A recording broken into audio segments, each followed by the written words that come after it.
Okay, so next up I am cutting the peanut butter, honey, and oatmeal soap.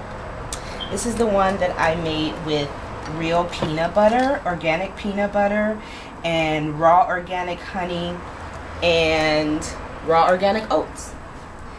So it's no added fragrance to this at all. It's just the natural scent. And I also didn't add, let me see, add any color. I think I added ground oats, and I'm trying to remember, that was it. I didn't add any colorants to this one, I don't think. I used a couple of processes. One of them, the way that I got a nice gel on the layer of the soap that has the honey in it. See, this is just the honey giving it that golden color and look. Oh, and I did put some cocoa powder to get that little black line in there for some interest.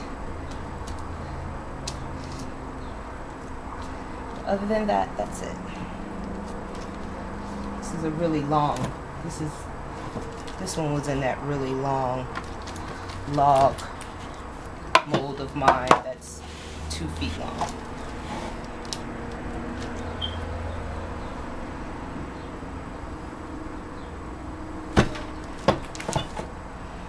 Okay, so let's have a look. That looks really nice. It smells really good. I love the smell of, I think I've said this a million times, how much I love peanut butter.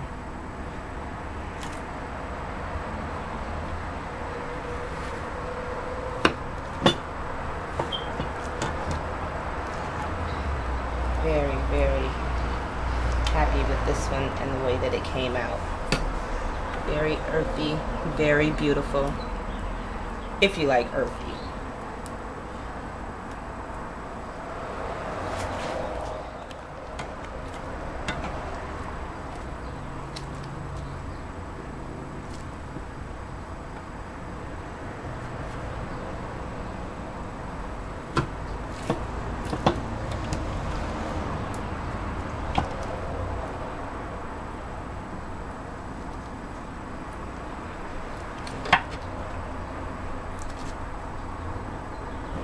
This one is a really nice, because I didn't add any fragrance to it at all. I wanted it to have some interest in the look.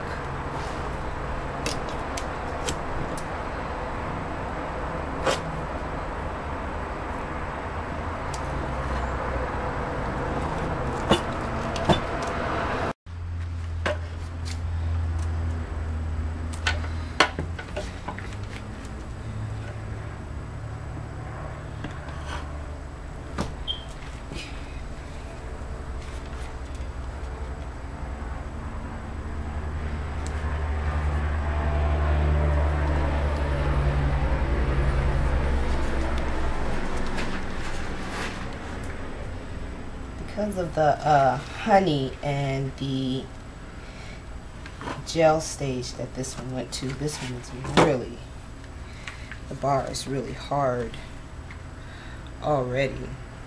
Super hard.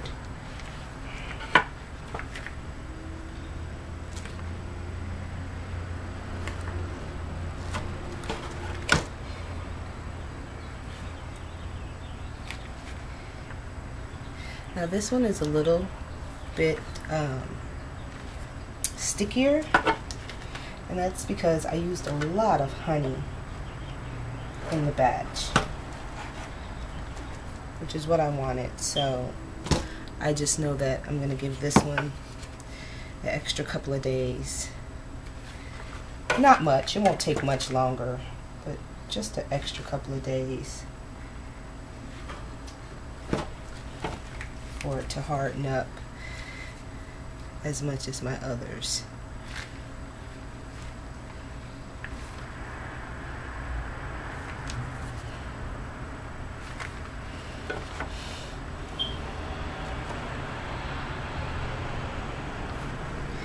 this one is not only smells good, but really great for the skin.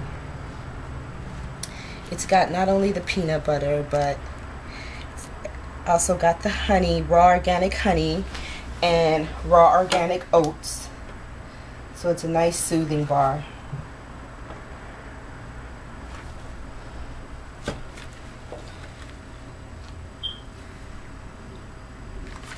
I should have cut this one a lot sooner. And I think I have a bend in my blade. My blade is a little curved.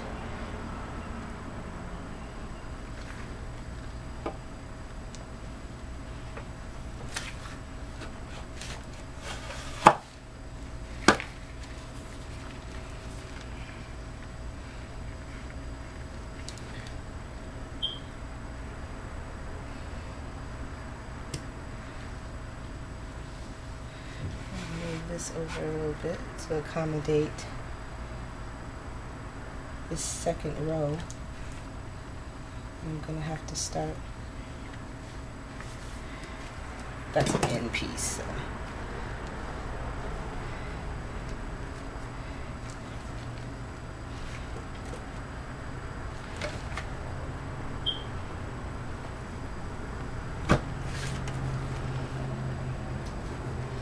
These bars are a lot more manageable in size too.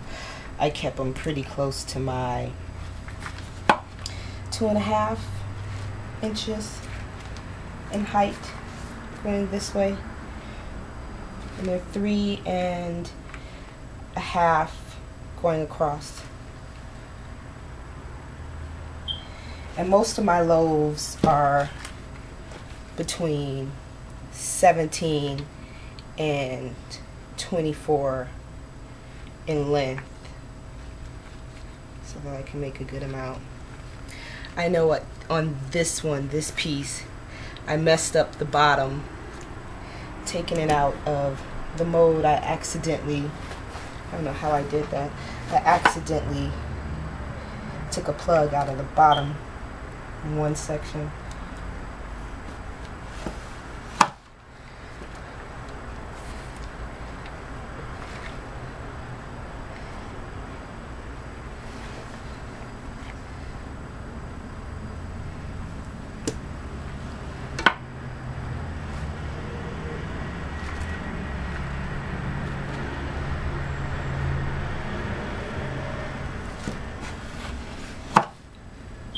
Try to filter out the loud trucks going by as much as I possibly can. I don't know what's up with that all of a sudden. I think they're rerouting one of the streets or something, because I hardly never have this many trucks go by.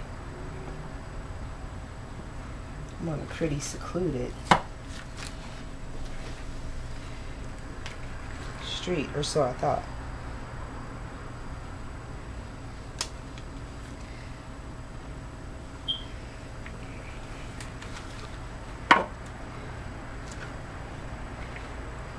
Okay. Again, I'm definitely keeping a few of these for my own personal stash.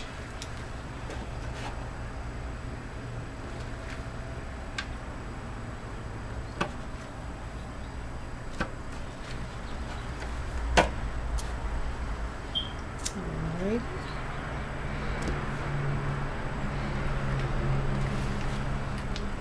And so see, I didn't have to do a whole lot with colors, because I've got the natural color of the peanut butter here. I did a cocoa line here just for color. But then I've got the honey peanut butter. The honey made it a deeper golden, more golden color right there. It's a pretty nice size. Let's cut that end piece for samples. So I'm gonna put this in my box with the rest of my peanut butter soaps. I don't know. I know a lot of you guys use the plastic shelves with vents, which I use some of those too to cure my soaps in my curing room. But I also use these great boxes that I get from my produce manager. He puts these aside for me. They're the boxes that the strawberries come in. And I'm sure if, you know, you ask your produce guy, he'll do the same for you. I do this to conserve space because I always have so many soaps curing at one time. These stack on top of each other. They actually lock in place on top of one another. As you can see, they're tall enough for me to turn my soap sideways even. Instead of having to do them this way, I can turn them this way to fit more into a space. Although that's an end piece, that won't balance too well. But I can turn them on their side, and they stack on top of each other. They have these tabs here. Because they're cardboard, they're still very breathable, and they still have air so that the air can circulate around the soaps just fine. But what it does is it takes a small space and allows me to cure much more in less space. So for example, this box is, where's my T-square?